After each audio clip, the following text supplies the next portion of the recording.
انت عارفان انا مش بكلمك عن اي منتج، او يعني مش هتكلم عن اي منتج ومش هرشح اي منتج الا لما ابقى حاجه، يعني بص من الاخر كده واثق منها ثقه كبيره يعني.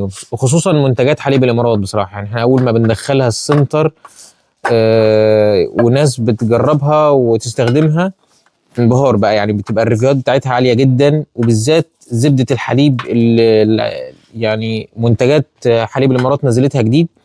زبدة الحليب دي معالجة يعني، وكمان الكلمة المكتوبة دي مش مجرد كلمة عادية، يعني ده زيت معجزة للعناية بالشعر، يعني هو مخلوط في قوامه عامل زي الزبدة.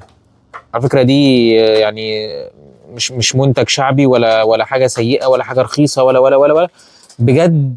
ده علم، يعني علم محطوط في علبة صغنونة كده اسمها زبدة الحليب.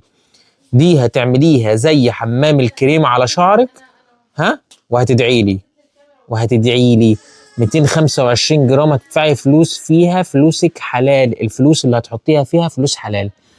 بجد طريقتها سهلة في الاستخدام، وكمان نتيجتها، يعني هي طريقتها سريعة ونتيجتها كمان سريعة حلوة خالص، يعني بتطري، بترطب، بتنعم، بتخلي شعرك زبدة، هي زبدة بتخلي شعرك زبدة.